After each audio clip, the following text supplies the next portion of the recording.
Hello and welcome to the G-Affinity Arena for another Sunday night that promises to be a sim racing extravaganza. Tonight, we're going to put our F2 drivers to the test as they take on the tricky streets of Monaco. And joining me for all the thrills and spills, and hopefully there's lots of them, is the one and only Mr. Alex Jakes and Matt Gallagher. Gentlemen, great to have you in the arena, home of esports. It's round 3 of the F2. Are you looking forward to it? Looking forward to it. I think the drivers will be looking forward to it as well, because Monaco is a place like no other. It's going to be a supreme test of their driving ability, Tom. Yeah, and Matt, now you've recently been racing on Monaco to put some time in, some practice. How difficult is it to race? Well, if you have my amount of talent, very, very hard indeed. Loving the shirt, by the way, Tom. You're looking very nice indeed tonight. But, yeah, Monaco, it's going to be a very, very interesting one. Just keep it out of the wall, keep that front wing intact, and you'll be fine. Oh, thank you very much for the shirt compliment. Yeah, we're going to Monaco. I wanted to spruce up a little bit.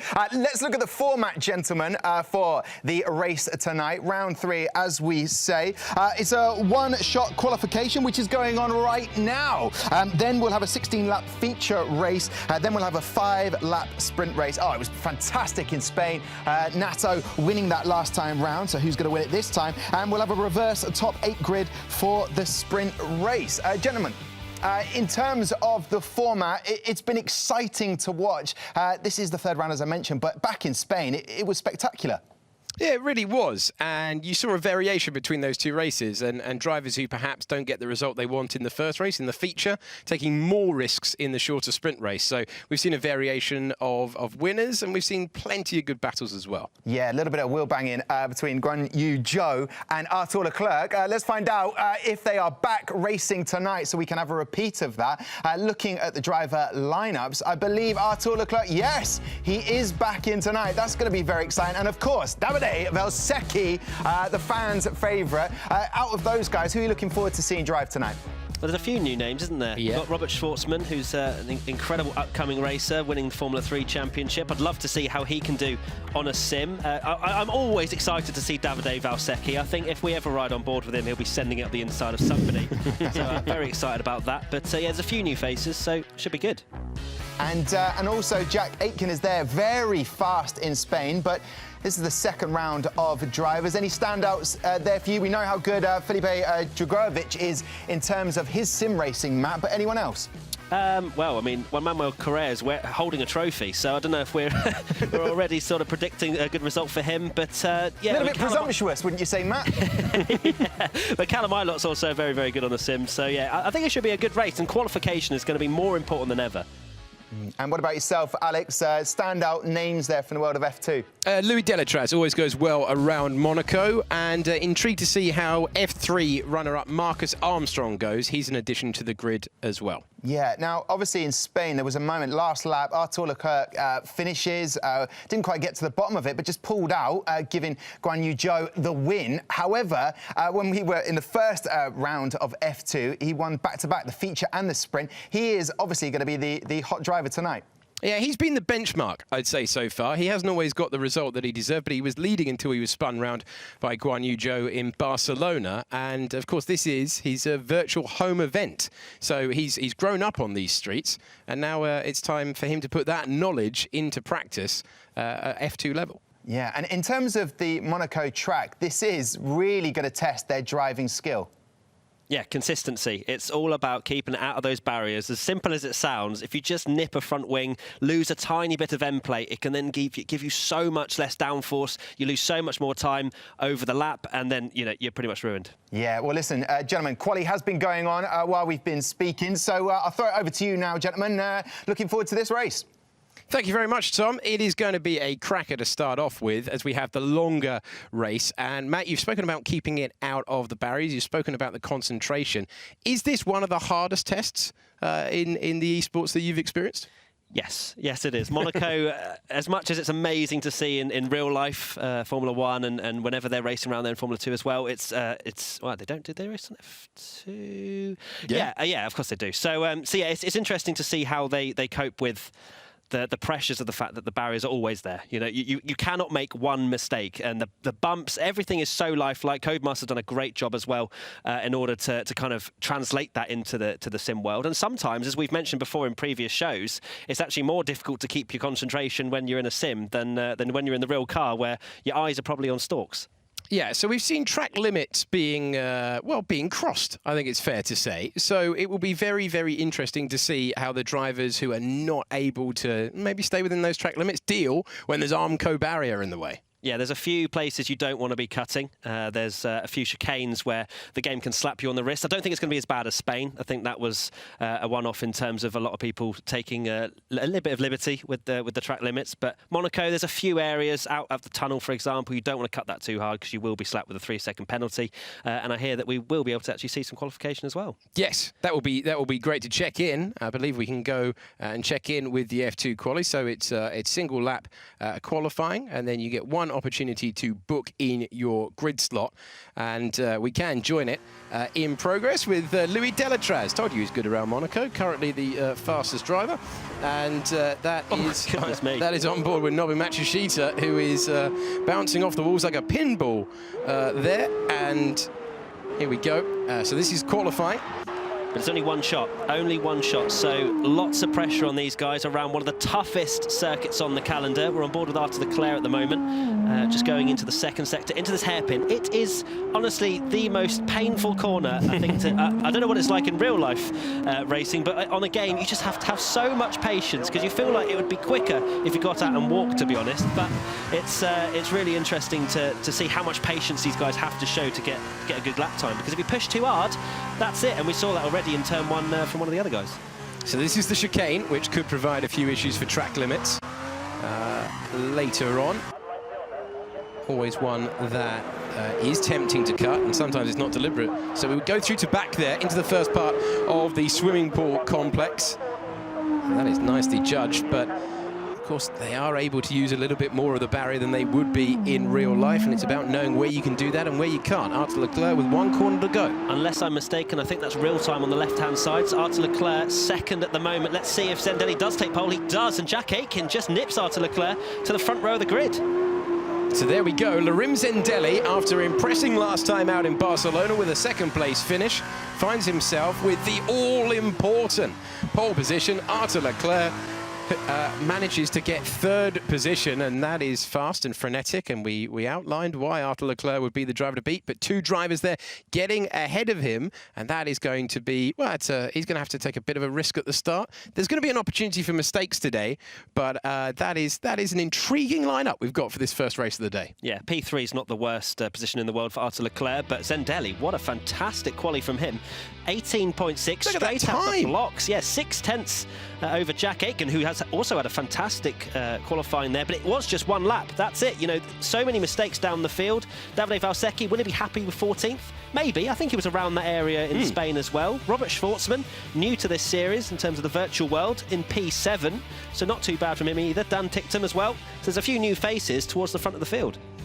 Yeah, that is going to make for a really intriguing race there. Almost, not quite a mixed-up grid, but very interesting to see. Louis Delatraz there doing well around the Principality as predicted. Teo Pourchaire and Calum Williams, the F3 drivers of this year, competing in today's F2 virtual race, going nicely in 5th and 6th.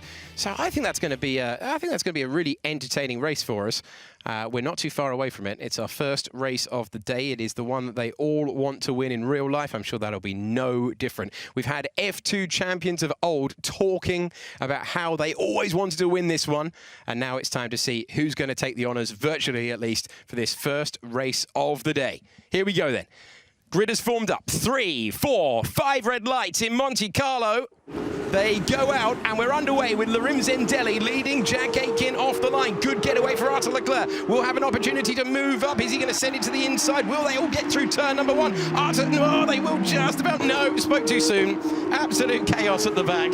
Absolute chaos at the back with Ollie Caldwell involved there. Davide Valsecchi racing for his team Dams has managed to keep going. NM Ahmed was involved in that one as well. There's a 5-second penalty for Dan Ticktum for a collision, but it's Larim Zendelli who is in the lead, but will he be for much longer? Zendelli, Leclerc, Delatraz, Aitken, and then Teo Pourchaire going up. It's very close between the ART there and that was Caden Williams and Teo Pourchaire somehow not taking each other out.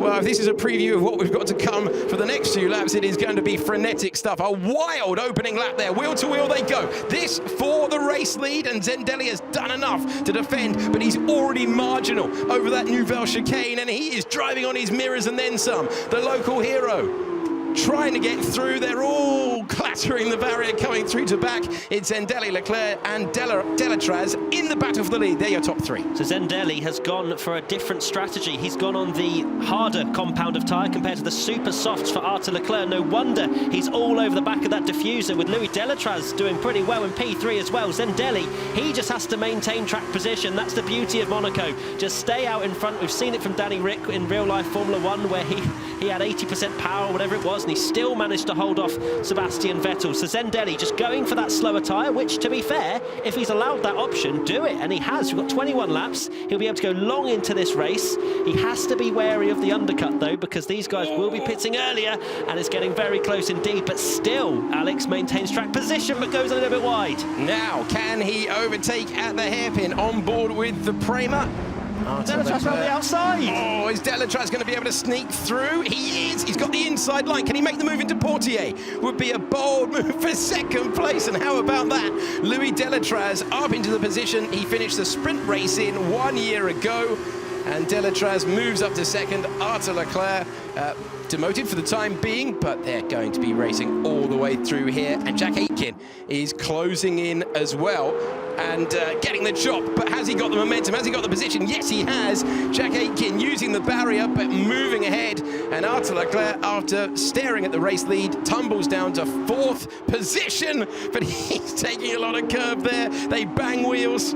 And still, Aitken stays ahead. This is feistier than we've seen the other two F2 rounds so far. Not much of field spread at the front, but Larim Zendelli on those harder tyres compared to his rival with a 9/10 of a second lead. Remember, these super soft tyres that they still have in Formula 2, they will be degrading lap after lap, and I think they will be wanting to pit as soon as possible, which for Formula 2 drivers is the end of lap 6.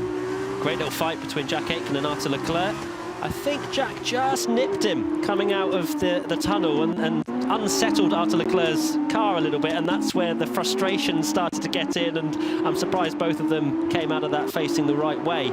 But their front wings are intact, because I believe there is no damage, which I think these guys are very happy for, as we just have a look, and all their end plates are very much on the front of their car. Callum Ilott gets a 3-second time penalty already for multiple warnings, as Jack Aitken goes a little bit defensive into the chicane, and it's just nudging, bumping, barging, and oh, now Jack's the one a little bit out of shape. Can Arthur Leclerc get the run, or is that Teo Pourchaire? Oh, Teo Pourchaire's got the inside, and Arthur Leclerc, with a really frustrating set of laps, has gone from battling for the race lead to heading backwards. We know he's got good pace, but right now, Teo Pourchaire into the barriers. It's a different mindset, Matt, with the damage off. You are able to risk far more than you would be able to in the real thing. Absolutely. Oh my goodness me, the wheel spin coming out of there was absolutely crazy. Arthur Leclerc could have a chance into turn 1, but we're having a look at Delatraz all over the back of Zendelli as well for the lead. So Louis Delatraz in exactly the same position he was in 1 year ago, in second position, ducking and weaving and trying to find a way past the car in the lead. This year it is Larim Zendelli, but Zendelli will be, now his tyres, the compound being harder is less of a problem for him now, because the tyres will be degrading for Louis Delatraz. So Zendelli going with alternative strategy. So he will carry on running when we see a flurry of pit stops at the end of lap 6 from the likes of Delatraz and Jack Aitken and Teo Pourchaire as well. Leclerc is still in that battle with the ART driver in 4th place, but still Larim Zendelli, who was racing with the Charouz team 1 year ago in Formula 3. Jack Aitken with 3 seconds time penalty as well. That's a problem. That is a problem. And now he's got a Charouz directly behind him, Larim Zendelli, but he's managing to keep him there. And Delatraz they're all getting penalties. So Arthur Leclerc's got a 3-second penalty. So has Jack Aitken. And the two UNI Virtuosi drivers today, Ilott and the driver down in 18th, which is Luca Giotto. Goodness me, they're all getting loads of penalties. We're only on lap 5, boys. Come on, let's keep it out of the corner cutting that we've clearly been seeing, although not too much on the broadcast itself. Zendelli has played pretty much a masterstroke with these harder compounded tyres. He's basically eradicating the fact that he's going to get much traffic, because most of these guys would have already pitted and they'll be tripping over each other, whereas Zendelli just trying to go as long as possible and stay out of as much traffic as he possibly can. Coming your way, up next, the F1 Pro Exhibition race with the damage on, so that will be interesting to see how they fare around here, and the virtual Grand Prix for the esports coming up at 6 p.m. BST. But right now, it's F2 in progress. You're looking at the battle for 4th position with Arthur Leclerc, the Monegasque driver, on his home circuit, chasing Théo Pourchaire and not able to find a way through. He's forcing his rival offline, but he's not got enough momentum. And Pourchaire places the ART really nicely there. It is a 7/10 of a second battle between Zendelli and Delatraz. Jack Aitken has that 3-second penalty, so does Leclerc. And now he's taken a big chunk of curb and got track position. So we saw at the last esports event George Russell tactically using the corner cutting. Are we going to see more of that again today? Dan Ticktum has a 3-second penalty to add to his 5-second penalty that he got at the very start of the race, where we had multiple cars facing in the wrong direction. Ticktum is in 13th, and we can have a look now at the ART driver. There we go. And we've got Louis Delatraz currently in 2nd place. And he's getting closer and closer now. The confidence is coming. So these tyres should be falling off the cliff. But if anything, he's looking very happy with how things are currently working. We'll go on board through the iconic tunnel. Far more of a direction change there than it ever appears on the cameras. Then you brake downhill, very easy to lock a brake. Now this is Louis Delatraz. We're looking at him right now. Another 3-second time penalty for Dan Ticktum. Luca Giotto has come into the pits. The first of the drivers to pit so far. This is the driver at the bottom of your screen in P2. Louis Delatraz, who's had a lot of consistent results, always in the points for the Formula 1 Virtual Grand Prix, where he's a development driver for Haas, and he's been competing for Haas in the Virtual Grand Prix. And, well, this is to be expected. It's a track that he absolutely adores. And he can just see the win. It's right there, but there's strategy to play out. So we're on to lap number 7, and he has chosen to go longer. So not coming in immediately. Calum Williams has, though, to drop him down the order. So Marcus Armstrong up to 6th. Enzo Fittipaldi up to 7th. And Robert Schwartzman now occupying reverse grid pole. The top 8 get reversed for our second quick blast, and I imagine total chaos of 5 laps coming your way directly after this. We're on lap 7 of 21. And Louis Delatraz just checking the monitor, checking where he is. Right now, he is way out. Zendelli and Delatraz in a league of their own at the moment. So let's check in with Enzo Fittipaldi, who is the grandson of the great Emerson Fittipaldi, the 2-time Formula 1 world champion. And, oh, he's all over the back of Marcus Armstrong, the runner-up in the Formula 3 championship last year. Will be racing in Formula 2 with ART, controlling the wheel spin nicely. Now, here we go. Will the HWA driver be able to put a move on the ART driver? Nice late braking, you have to say, from Armstrong. Nice confidence there from him.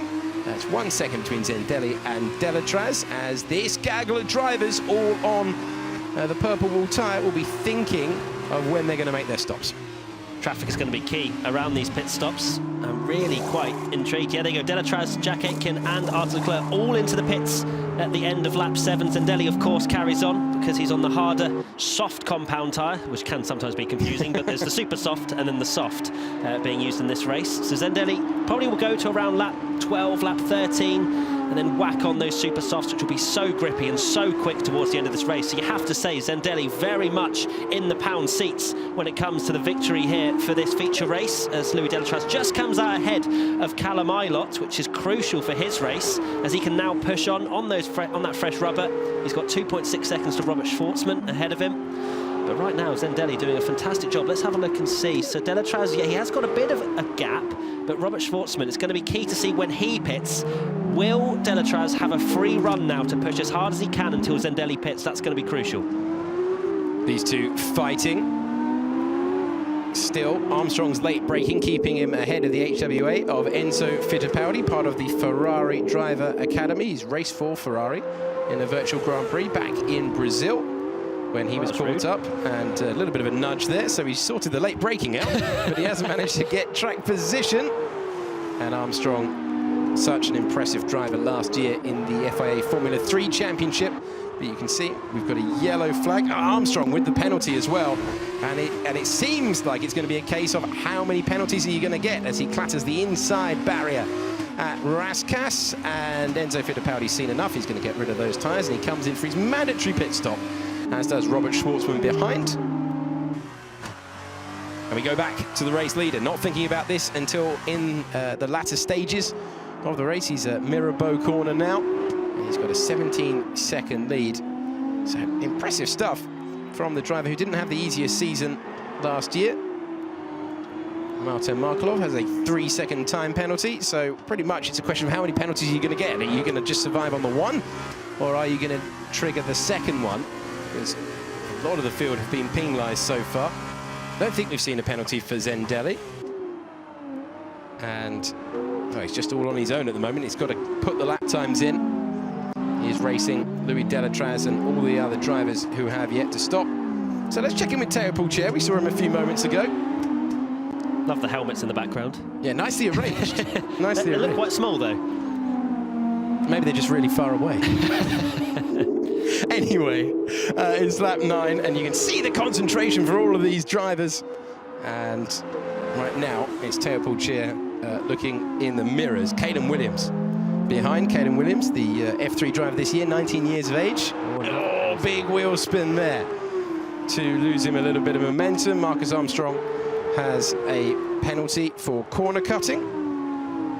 As you write another. Yeah, and I've started to write them down. I hope everybody's got their calculators out, because I'm starting to write them down, otherwise I will forget. So apologies if you're shouting at the screen. He's got 2. It's getting a little bit ridiculous now. Yeah, I thought that it was going to be a bit better around Monaco, but apparently these guys like to take liberties no matter what track they go on. The 2 places are the seafront chicane, the harbourside chicane out of the tunnel where the race leader is heading through, and the exit of the swimming pool section. Those are the 2 places where you can really gain some time. Luca Giotto's got another 3-second penalty to add to his collection. As we go back to Jack Aitken and Arthur Leclerc and the battle that's going all the way down the hill to the slowest corner on the calendar. Wait for it, wait for it, wait for it. Little bit of contact, then you can get attacking again. Still plunging downhill at this point as you go level with the Mediterranean Sea, and then you go into the darkness of the tunnel. Callum Ilott, another driver who's got a penalty in 3rd position.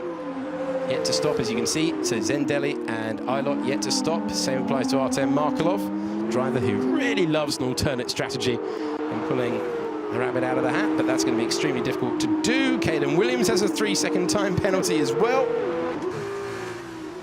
If people cast their minds back, sorry Alex, when David Coulthard said around Spain, I think it was for the Formula 1 Virtual GP, he said track position is everything.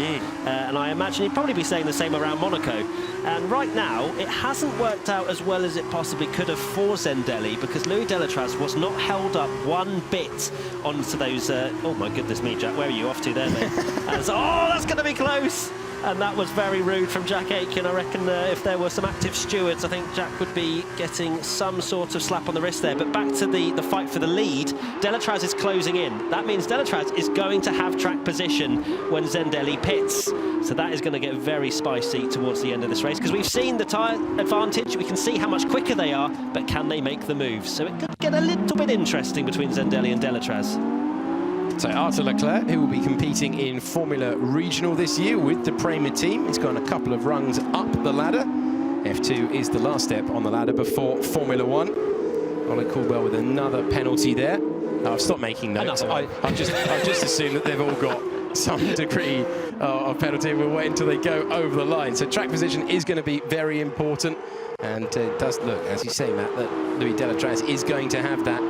Given that he is just 18 seconds away at the moment. But the soft compound advantage for Zendelli, he will hope it is sizable at the end. Oh, Delatraz made a mistake. It's back up to 20 seconds. That is... You see, you've got to push. This is the great thing about the strategies meeting in the middle. You've got to push all the time. Now, what was really important for Delatraz is that he didn't get stuck behind Callum Ilott when he came out of the pits. It was really, really close, wasn't it? And Aitken now having to make a dicey move. You can see the mess you can get caught up in. And Jack Aitken's got a big gap there. It looked like he might be about to be put in the wall, but instead of that, it's Aitken now with a little bit of a gap to Arthur Leclerc. So that's going nicely for the battle for what could be the final place on the podium. And the Monaco driver has composed himself after looking really quick, but just getting shuffled backwards. It's very easy for that to happen in the early stages of a race. And we're on lap 12 of 21 for the opening race of the day as they come down to Portier.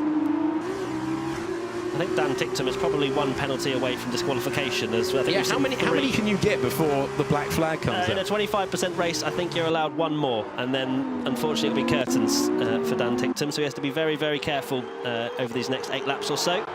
But right now, Louis Delatraz has got that gap down at the front to 19.4, but really you wanted a buffer so that at least Zendelli's not in your rear diffuser from the get-go, and it could be quite close coming out the pits, as we can see Arthur Leclerc still very much struggling to get past Jack Aitken. He has more pace, and as we've said in the pre-show, he's been the benchmark in this F2 series, but it just hasn't worked out for him. It just feels like the Leclerc brothers can't get any luck around their hometown. Yeah, he means so much to them. Charles Leclerc occupying another space, really. He is so animated when he's in the Principality, and Arthur Leclerc just going to have to be patient and bide his time. He'll be racing later on in the virtual Grand Prix with his brother as his Ferrari teammate. Meanwhile, you've got Davide Valsecchi and Artem Markelov, two absolute giants of the second tier of motor racing, very close together on track, sadly at the back. Now, there's no room there, Arthur. You're not going to get all the way around the outside. And whilst Aitken and Leclerc battle corner by corner, which is very close to what it's turning into, it's allowing Théo Pourchaire in the black and white car there just to close in. Caleb Williams behind. And almost everyone that's in this battle for the final place on the podium with that penalty, a 3-second penalty to be applied. So it's fairly even in terms of penalties. The penalties have stopped for the time being.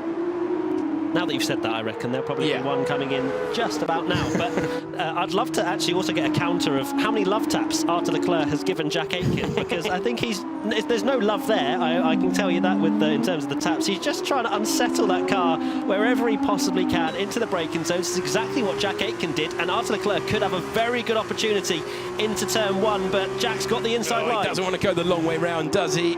And he knew that he was in the wrong part there. It's going to cost him a position in the wrong part of the racetrack.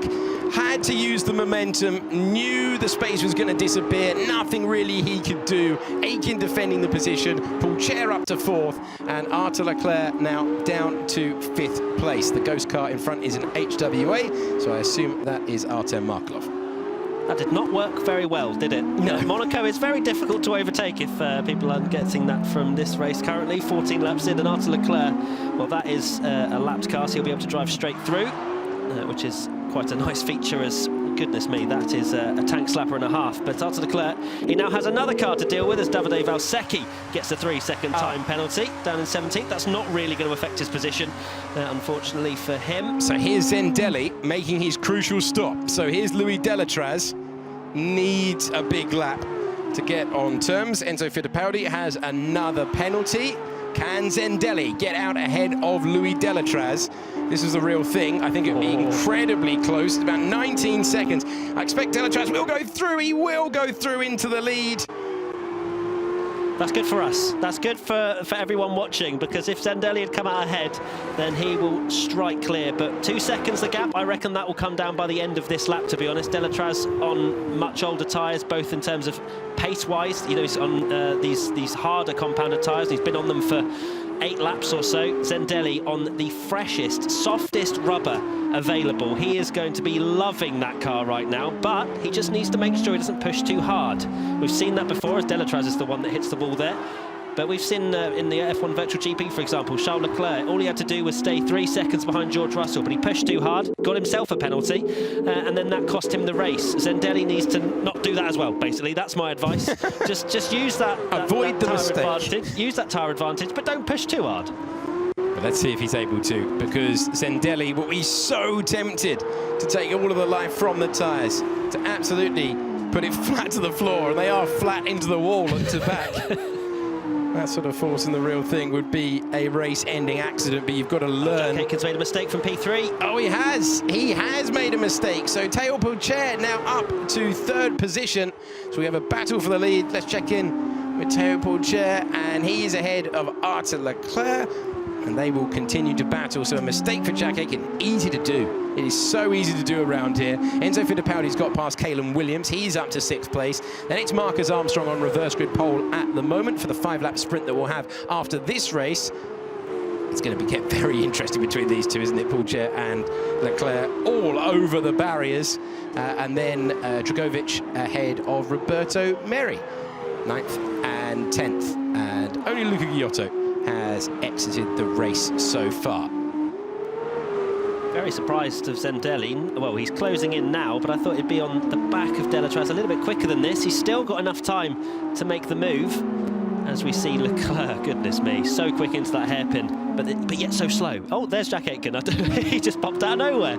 But unfortunately for Jack Aitken, making that mistake out of the tunnel, I'm not really sure how he would have done that. Maybe just locked up and carried straight on, and then didn't want to go too fast. If you go too fast out of this chicane, you might get disqualified for the amount of corner cutting that you do if you go straight on. But Zendelli 6/10 behind Leclerc.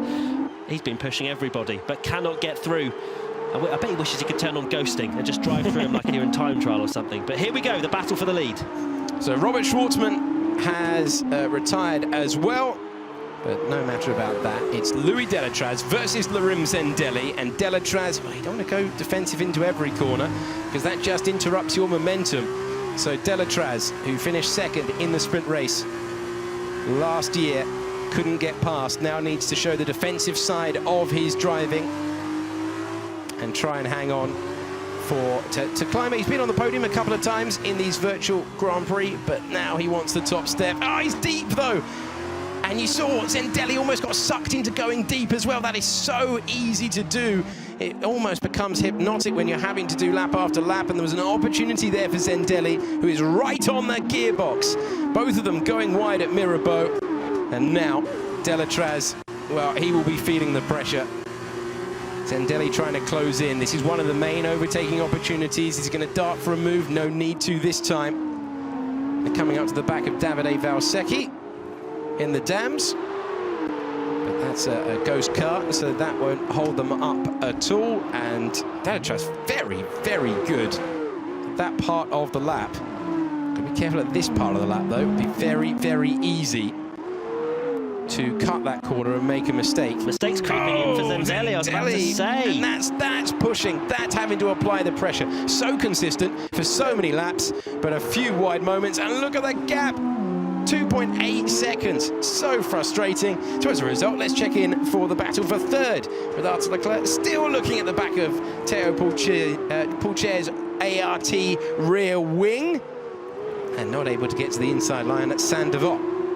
Loving the amount of action around this streets of Monaco. It's not something that usually comes with this circuit, but these guys are properly going for it. And Arthur Leclerc, has to be said, probably the quickest, or one of at least, of these guys, but just made a few mistakes, dropped down at the start, and that's it. Monaco, you know, if you're behind somebody, as we've seen with Zendelli and Delatraz, that's pretty much curtains, unless you can just get amazing purchase, amazing traction out of, well, the corner we're just coming up to now. This right-hander before the tunnel, you can maybe get a run down towards the chicane. But yeah, as I was saying about Zendelli, he had everything he could possibly wish for, and it was almost too much. He got so used to not having so much grip maybe on the harder compounded tyres. He was consistent, but the gap is coming down. It is not over, as Pourchaire gets a 3-second time penalty now in P3. I honestly am losing all track of time. But it's not over for the lead. That's what I was saying. Zendelli is closing, and that's going to be close into the chicane. This one, you can take some liberties with the corner cutting, as we've seen. And Arthur Leclerc is so close. This is going to end in tears as Jack Aitken joins the fray. Yeah, they're fighting so much that Aitken, after his mistake, has managed to close in. Meanwhile, it's under a second. So Laurent Zendelli is roared up to the back of Louis Delatraz. So Delatraz will be looking after those tyres. So a battle for the final podium place and a battle for the lead. Louis Delatraz stretches clear. We've got a yellow flag in the final part of the lap, but only momentarily. And the ART leads the Prema. The black and white car leads the red and white car. And it's Pourchaire leading Leclerc for the moment, with Aitken, well, he's caught up. He's managed to get there. He's got Enzo Fittipaldi directly behind him. And this is Dan Tickton with another 3-second penalty, so he's allowed one more after that. If he has one more, that'll be him disqualified. He's not too far behind Felipe Dragovic. And right now, Marcus Armstrong is going to start the second race of the weekend from 8th position. A lot of these drivers have gone over the track limits. It's difficult when you're pushing at the end. We're heading into the final stages of this F2 virtual feature race from Monaco. And well, they've been taking risks before, but in the latter laps, are you going to try and get more momentum by trying to cut that corner perfectly within the rules? Are you going to be able to do so? And on to the penultimate lap of the race, just a second between Delatraz and Zendelli.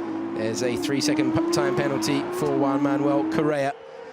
You have to say well done to Delatraz and Zendelli. Look at the gap that they've got. The others clattering the barrier, and Delatraz and Zendelli, we've seen them do that as well, but they've done it in a way that's scampered them clear. If Zendelli doesn't win this race, he is going to be kicking himself. He had everything he wanted, and it was almost close that he could have taken Delatraz even after Louis came out of the pits. But right now, he's 1.1. He's used that fresh rubber. He's now getting to the stage of his soft tyres where he doesn't really have that advantage, and that's what the time interval is suggesting as well. 1.2 seconds.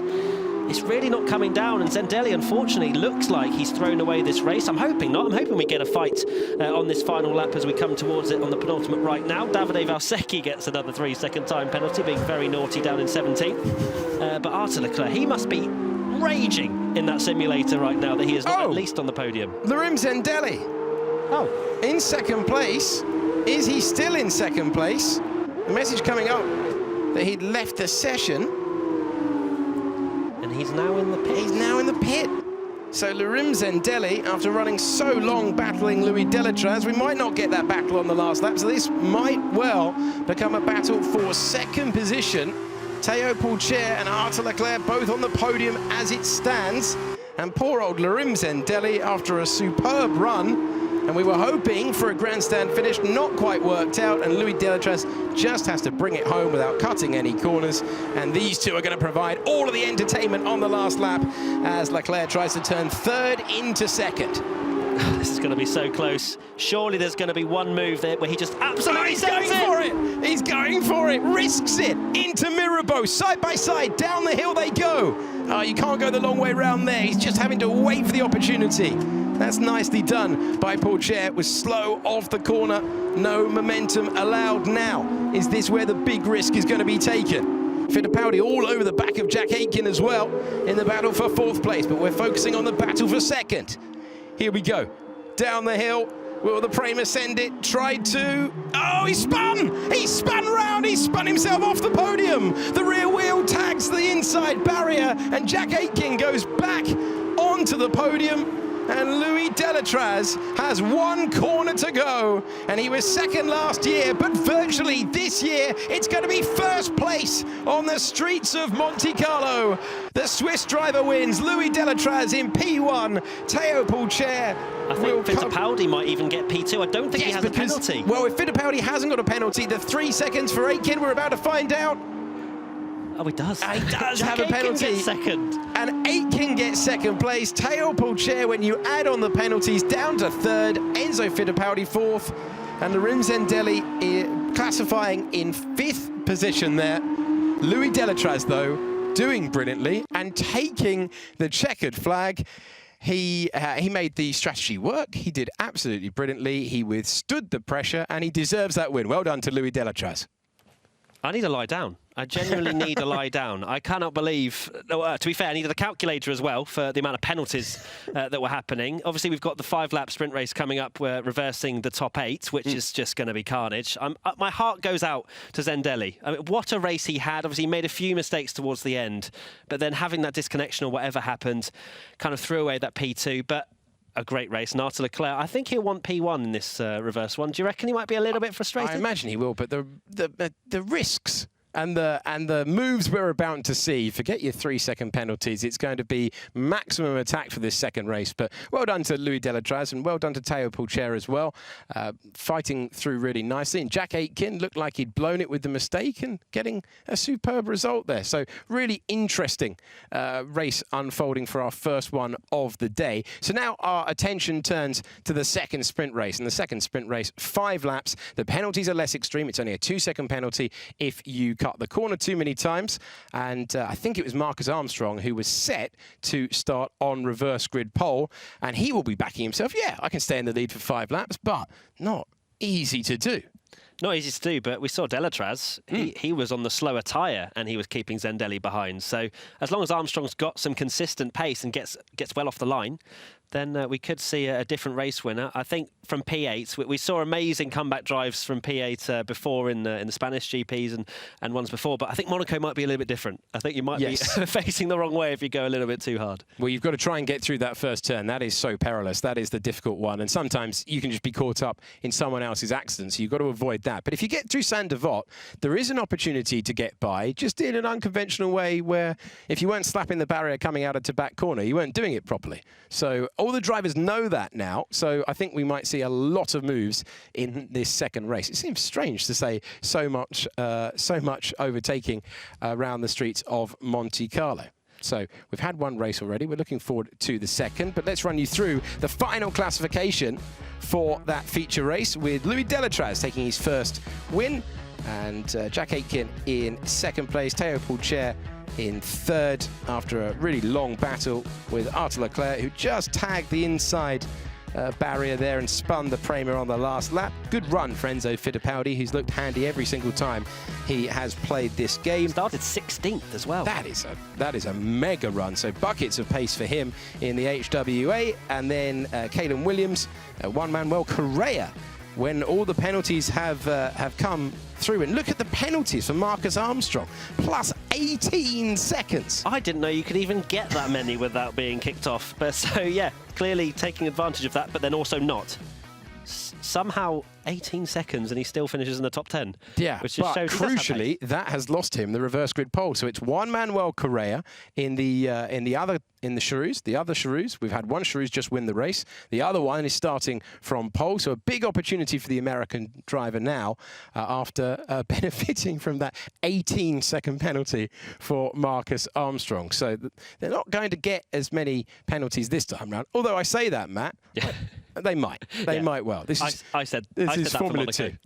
So, time for the second 5-lap sprint race with the drivers at the front ready to go. Here we go. It's Juan Manuel Correa on the left from pole position. Caleb Williams on the right and Arthur Leclerc immediately putting pressure on them. It's Caleb Williams into the lead momentarily. Now, wait for it. Do they all get through? They do all get through. So Juan Manuel Correa has held the lead and it's Caleb Williams in second place for the moment. Arthur Leclerc trying to do something about that. And we've got a spin there heading backwards is the ART. So it's a mess behind, but maintaining the lead. Correa, Leclerc desperate to take a win at his home event. Williams down to third, Théo Pourchaire fourth, then Aitken, Delatraz, Dragovic and Ilott.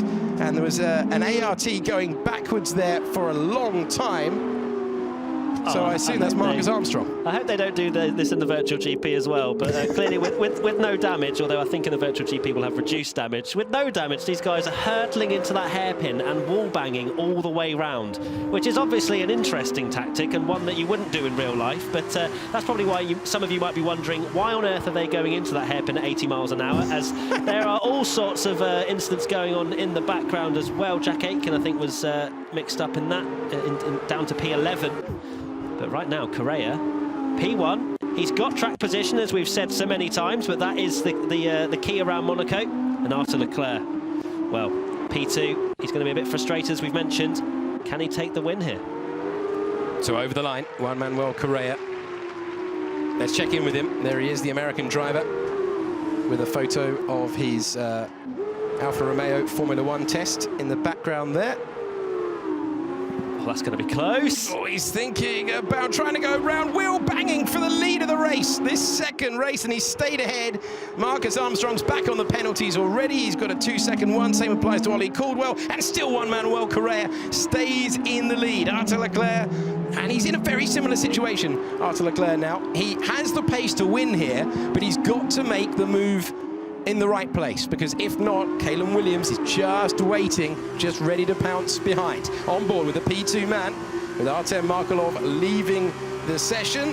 This is the battle for the race lead, though, into the Nouvelle Chicane. That's the barrier that Arthur Leclerc tagged a few moments ago to drop himself down the order, but he is now trying to make amends. The 2-second penalties rolling in. Dan Ticktum, Ollie Caldwell getting them. It's a 3-car battle for the lead of the race. Correa, Leclerc and Williams, who are on board with, into the Rascasse. Come on, Juan Manuel, you can do this. Out in P1, but you just see, just doesn't have the pace of Arthur Leclerc, who is on him through every single corner. But the beauty of Monaco is you hold that racing line, you make sure that there's no dive bombs up your inside into turn 1, being a pretty good example. Up here, I mean, Arthur Leclerc tried to go round the outside, which was pretty interesting going into Massenet, but didn't manage it this time around. And, well, it was very much single file, isn't it? Unless some ridiculous move is made. But Leclerc has to watch out for Williams right behind as well. So not only is he focusing on potentially taking the race lead, but Kalen Williams right up there as well, and we haven't seen him towards the front of this field, so he'll be very excited to be currently standing on the podium. So Correa getting everything right so far.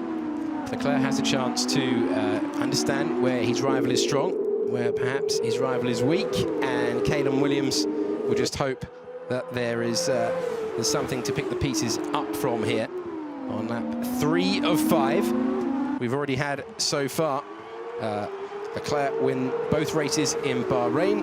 Guan Yu Zhou took the win in Barcelona. Norman Nato. We've had Louis Delatraz, and then will it be Arthur Leclerc again for the 3rd time in this series, or will it be Juan Manuel Correa taking the top step? About to go onto the penultimate lap of the race. Look at how beautifully judged that was through there from the Monegasque driver. That is the sort of precision that is putting Correa under so much pressure. And Williams is dropping back now. So in 2019, Juan Manuel Correa on the podium twice in sprint races. Le Castellet, oh, he loves that long way round route, doesn't he? Thinking about it at the Massenet corner. You need a lot of confidence to make that work by the time you stand on the brakes at Casino. Every single time you have a look but don't make the move, you invite Kalen Williams back in to the conversation. So 2-time podium finisher last year, Juan Manuel Correa in sprint races, looking to go onto the top step right now. Penultimate lap of the race, yellow flag in sector 2, on board with the P2 driver, and good exit from Portier, which is protecting Correa when he gets to the chicane. The 3-horse race has just become 4 as Louis Delatraz enters this battle. In the background there you can see him. He's been a bit slow out of that chicane, as you can see, just getting towards a 2nd behind Williams. But Leclerc, as we saw in the previous one, we're going to see a move from him. We know it's coming, we just don't know where, and neither does Correa. And there it is! It's going to be here! He's half spun again! Correa able to stay ahead. And that gives him a little bit of momentum. This will be really difficult for Leclerc to close down the gap around the final 2 miles of the race. Kalen Williams can't be too far away. Oh, that's tentative stuff, though, from Correa through the first turn. Bit bolder from Leclerc as we go on to the final lap of the race. Correa, Leclerc, Williams. Oh, he's spun, he's gone round. And he's managed to gather it together. Louis Delatraz now has a good opportunity to put 2 Charouz cars on the podium. 4-car battle for the lead. And here we go. Correa knows that if he can get through the chicane, the Nouvelle Chicane, he just has to pick his braking spots. But that's a good recovery. So Leclerc wants the home win. Correa wants the return victory. Wants to defiantly put the car across the line in P1. We've had one Charouz win last time. That was Louis Delatraz. Will it be Juan Manuel Correa? It's all about... Correa gets a 2-second penalty! No! Juan Manuel Correa gets the 2-second penalty. And Arthur Leclerc just needs to avoid getting the same thing at this corner of the racetrack. Does he know, though? Oh, he gets another one, Correa. Oh, Correa gets a second one, and your heart sinks for him. There's so much grit and determination. He'll come across the line, but when the penalty is applied, unless we've missed one from Leclerc, it's going to be Leclerc who takes the win. And it is Arthur Leclerc who takes the win at his home track to win for the third time this year. And Juan Manuel Correa, with the penalty applied, still on the podium, but he'll be frustrated to put in all of that effort. The penalty's coming late once again, so he will be disappointed with that, but great entertainment at the front. And with the penalties applied, it's Arthur Leclerc from Louis Delatraz, and I told you he liked Monaco. First and second, what a performance from him. And then excellent stuff from Juan Manuel Correa, who was so close. But on the final lap, 4 seconds worth of penalties, giving the victory to his rival. And another win for Arthur Leclerc. Superb stuff. Indeed, gentlemen, I'd have to say we expected thrills and spills. I mean, Correa must be so frustrated with that 2 penalties in that final lap when it was his to take. It absolutely was. Not only is Correa going to be annoyed with himself, but I think Arthur Leclerc is going to be counting his lucky stars that we had no damage, because going into Massenet, he was the wrong way and yet still gained time on Correa. So it's crazy. It makes no sense, but it makes all sense. Listen, Alex Jakes, thank you so much. Matt Gallagher, thank you very much. Listen, and thank you for watching. Next time we'll be back for the F2 races very soon, hopefully. However, we have got the Pro Exhibition coming up, and then after that, we will have the F1 Virtual Grand Prix in Monaco. Stay safe. See you soon.